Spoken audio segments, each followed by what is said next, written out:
Yeah, welcome back guys to another YouTube tutorial. And today we're going to be doing, web scraping. That's why you're seeing Amazon right here. And this is the product we want to scrape right here. This wonderful laptop right here. I want to make sure that when it's 3,000, I get an email notification and it tells me that, yo, it's time to actually spend that money. It's going to be an easy tutorial, nothing too advanced. We're going to use Beautiful Soup. And at the end of the video, I'll show you how we actually can set it so that we can actually be scraping this website every day. Scraping this product, hopefully when it's 3,000, we can spend that money. Now, let me show you the email notification we're going to get. So this is the email notification we're going to get. Here you can see the subject. It says, yo, the price is down. And after that, we can see the body right here. Check out this Amazon link. It's time to spend that moolah. And we also have the link for the product to actually go to the page of the product. Now let's get to it. Yeah, so the first thing we're going to do is we're actually just going to create a new project. And in pycharm, you go to Files and then New Project. We're going to give it the name Python Web Scrape.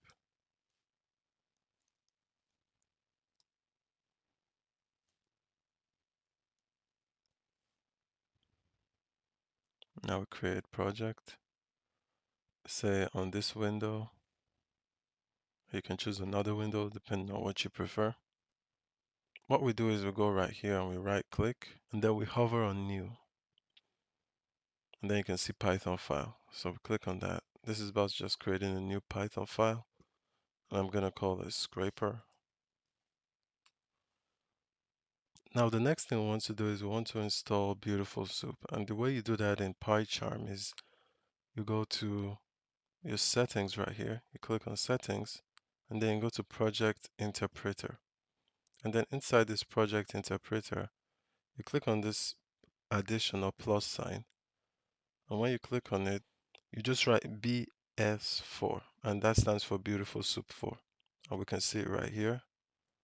So we'll click on that, and now you can see Install Package. And then we'll click on this Install Package. And now you can see that BS4 is getting installed. And now BS4 installed successfully. So yeah, that's great. And yeah, that's that for actually installing it. You can see here it also says successfully installed. Now what we're going to do is we're going to just do import. So we need to import requests.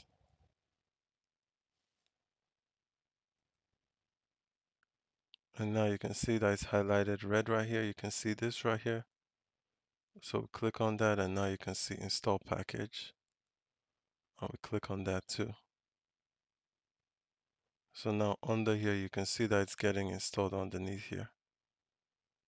Now it says package request has been installed. So now we can see that the red underline has gone. So that means we don't have any error. What this request actually does right here is that it allows us to access a URL, and in that URL, whatever is on that URL page, it allows us to pull data from that URL page. So in our case, it's Amazon. So it allows us to go to the Amazon URL that we're going to create soon. And then inside that URL, whatever we want on that page, we can pull it out. The next thing we need to do is actually import our beautiful soup that we just installed. So we say from BS4 import beautiful soup. You can see that. And that's something you should realize. When you're getting this auto commands that actually it's giving you stuff, that's a sign that you have actually installed everything correctly. Now we're going to get our URL from Amazon and put it into a variable. And that variable name is going to be URL, all capital. And that's equal to, and this is Amazon ES. What I notice is that if you do Amazon.com, web scraping doesn't really work that well for it. And there's some things that you could do to actually make it work, but it just takes way too long. So we're using Amazon ES. And the next thing we do is we just copy our link right here. Copy the link, make sure you copied it correctly, and we paste it into our URL. The next thing we say is we say head is equal to, and here we have a curly bracket,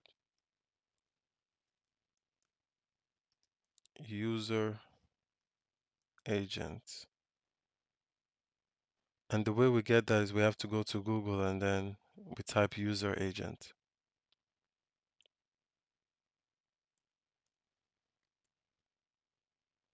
And just type my user agent and you copy this right here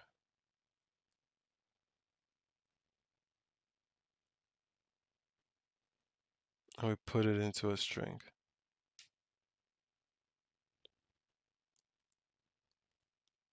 Now is the time we actually make the call, finally make the call. And the way we make the call is say web page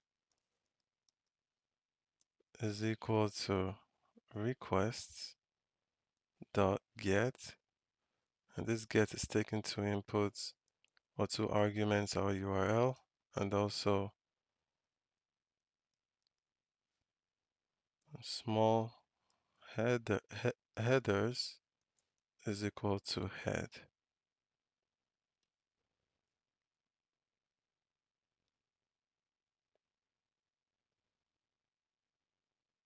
After that, we say soup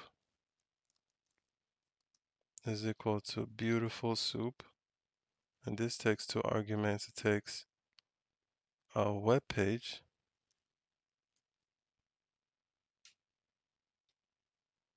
dot content and then also HTML dot parser. So we're parsing it.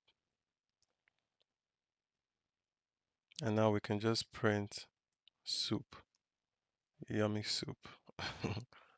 In this case, the web page.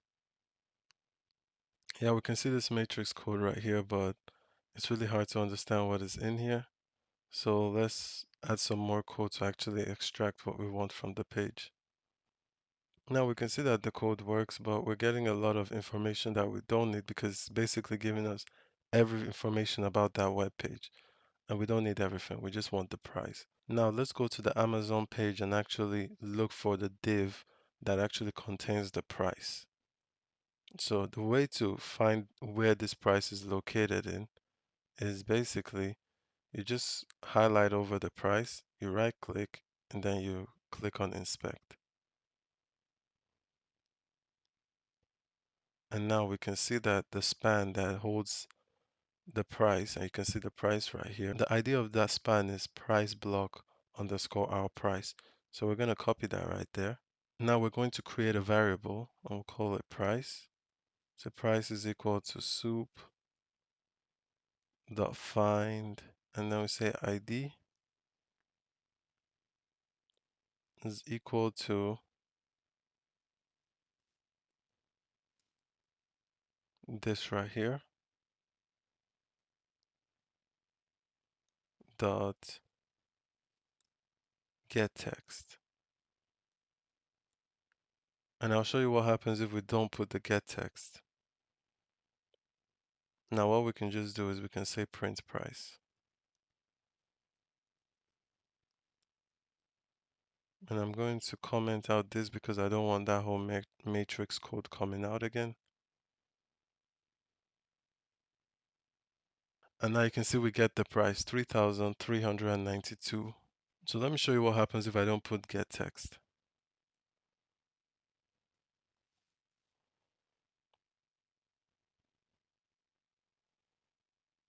If I don't put get text, we'll get the whole span tag. And you can see the class, we can see the ID, and then we can also see the price inside. So that's why it's important that you put get text. So now we can get the text, but what you should realize if you've been into programming is that this like this, because this is the whole price. This is our price variable, because when we printed price, this is what we got. This is not a number. This is a string. So we have to find a way to convert this to a number. And there are different ways of doing this, but the way I'm going to do it is I'm going to create a variable called converter. I'm going to call it price converter. And I'll set this price converter to price. 0, 5. So what this is saying is that I want to take the price from the 0th element, which is this 3 right here, to the 5th. So this is 0, 1, 2, 3, 4. And when we say 5th, we're not including 5. So this is excluding 5. So that's why we set to 5. And after storing the price into price converter, what we need to do is just print price converter.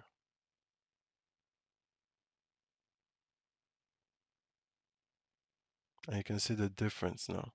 It doesn't come with this euro sign, number one, and we don't also get the cents.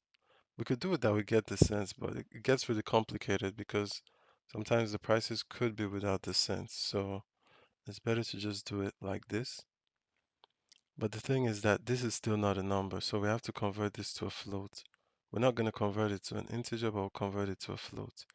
And the way we do that is we could easily do that here. We just wrap this around the float.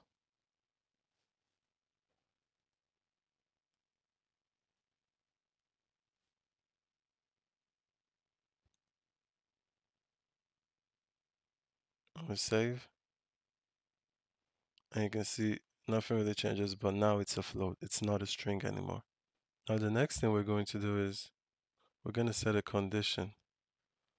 And this condition is basically going to be that if price converter is less than 3000, and we need to put the dot, is less than 3000 or 3000 euros. The window, we can't put the euros here, but we'll just say if it's less than 3000, we want send mail. And this send mail right now, I'm sure you're like, what is this? This is a function we're going to create. But before we actually create that send mail is, I want us to actually wrap all this into a function. I just define a function. I'll call it check prices. Yeah, and you can see this error right here. It's telling me, oh, doesn't know what this is. What is this send mail? Well, calm down, pycharm. I'm gonna let you know what send mail is very soon. Now, the introduction, I told you that after tracking these prices, we want to send it through our email. So we want to receive an email that tells us when this condition right here is true. And the way we do that is we need to import another library, which is going to help us with that.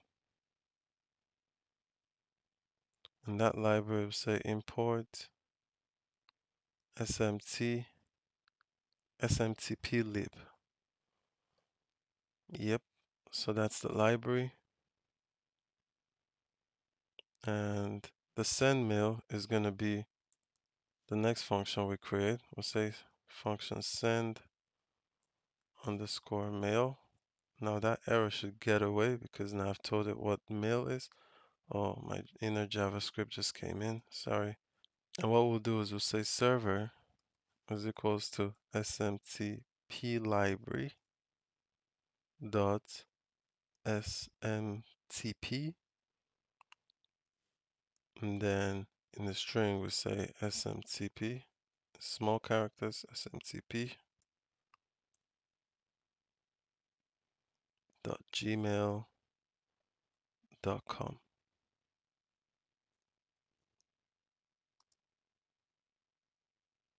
And then we put this 587.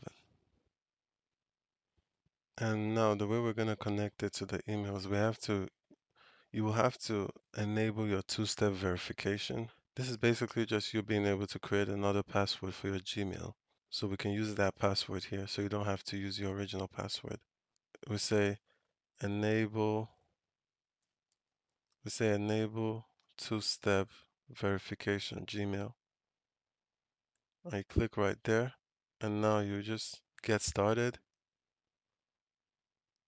You do whatever you need to do here. Get started too. You log into your Google account.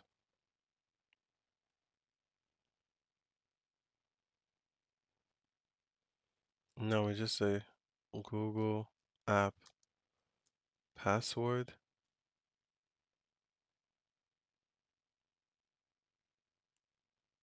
Click right here. And now you just enter your login. And I can see I created one earlier. I'm gonna delete that. And now I want us to generate a new one. We'll say mail. In the select app, we say mail. The devices, we say Windows computer because that's what I'm using. You choose the device you're using. If you're using a Mac, you choose Mac. If you're using a Windows phone, you choose that. But in my case, I'm using a Windows computer. And now we generate. So now you can see we've gotten our app password right here. Save it. And that's it. Next thing we say server dot e halo. Now this eHalo is just identification. So it's basically identifying itself when we're connecting with another server. So this is just basic identification. And yeah, so we say server dot start list. I can't spell all this stuff, but yeah. And then server dot eHalo again. Now we say server dot login, and here we put our Gmail account. We're coding along at gmail.com.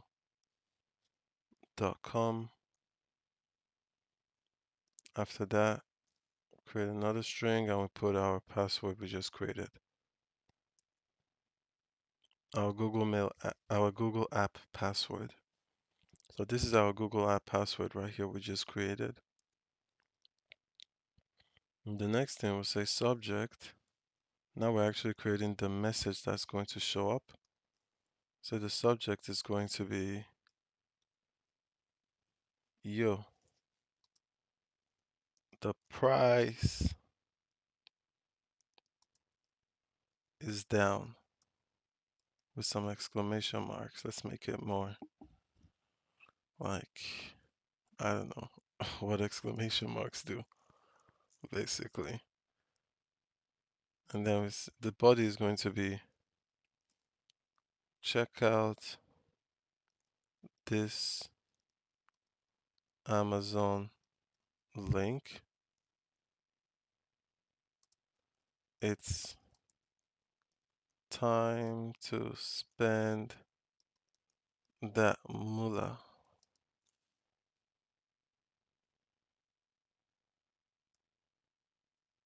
Put some exclamation marks again there.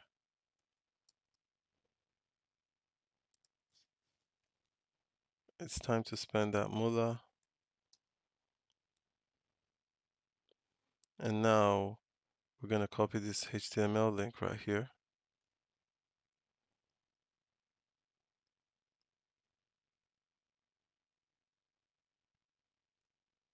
Just going to make sure I go to the end.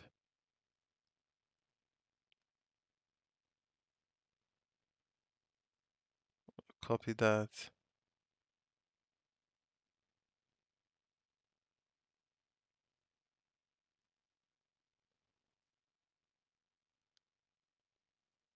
I'll paste it right there.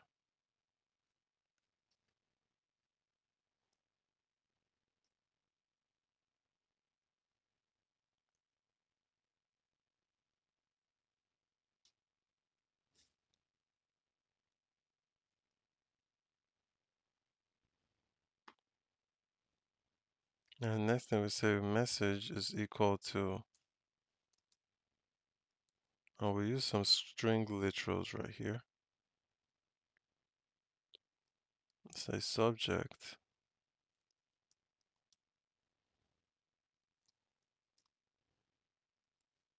curly bracket subject, put some line breaks,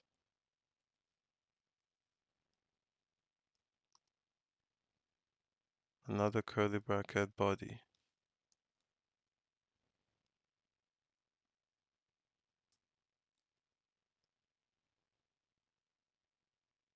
And after that, we say server dot send mail. So this is a function. Make sure you know that this send mail right here is different from this send mail right here. This send mail is a function of server, while this send mail right here with the underscore is the function we created. So I just want to make sure you don't make that mistake, or I want you to actually make sure your IDE doesn't give you this send mail instead of this one right here. And then inside this, we'll put as its argument, the first thing we'll put the email address we're sending it from. It's coding along at gmail.com.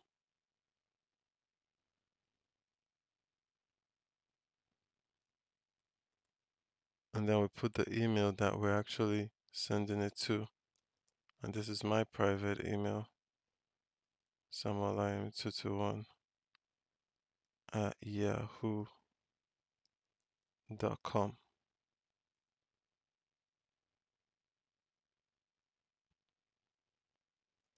And make sure you put this comma right there. And then we say MS, the message.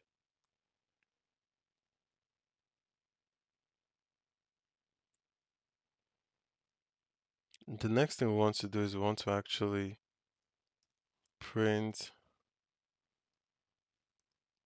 a message that actually tells us when this function has actually gone through. So I'm going to use another yo and say email has been sent with an exclamation or two exclamation marks. I think you guys are noticing I like exclamation marks a lot. And then after we'll say server dot quit. So now we're done. All we need to do is just call our function, check prices. And when we run this, should run smoothly right now. You can see we get the prices, nothing happens. But that's because our condition wasn't true. Our condition right here wasn't true. So let's make this that, oh, if it's greater than, because we know our prices is greater than 3,000. So when we run that, we can see your email has been sent. Now let's go to my email and actually see if this email was sent. You can see right here, we're coding along. Check this Amazon link. The price is down. Right now, this only runs once, so we have to add a while loop to this. So we'll say while true,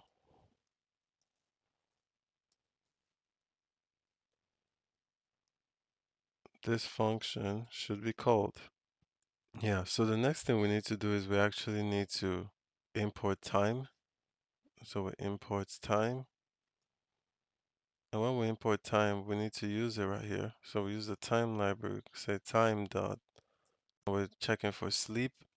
So we want it to sleep. If you want it to sleep for a second and then run this program again, sleep for a second and then run again, then yeah, you just put 60. So for 60 seconds, but I'm gonna do 60 times 60 to get an hour. And then you could do times, I don't know, 24 to get a day. So yeah, that this is maybe probably I'm not 100% sure, but yeah, I think this would be if you wanted it to run for a day. If you wanted to run hourly, then you would do this right here.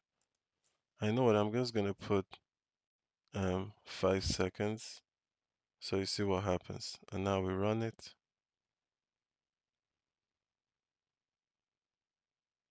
Email was sent. You can see that right there. And now you can see it again. It ran again after 5 seconds.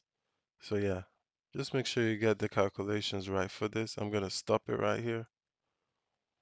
Make sure you get the calculation right so it doesn't run and then it fills your email with a lot of unnecessary stuff.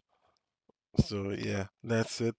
If you like this video, if you enjoyed this video, smash the like button and also subscribe to the channel. I release content daily, and let me know down in the comments below if you're interested in web scraping, because I can create a lot more content about web scraping because it's a really broad topic and it's actually really interesting.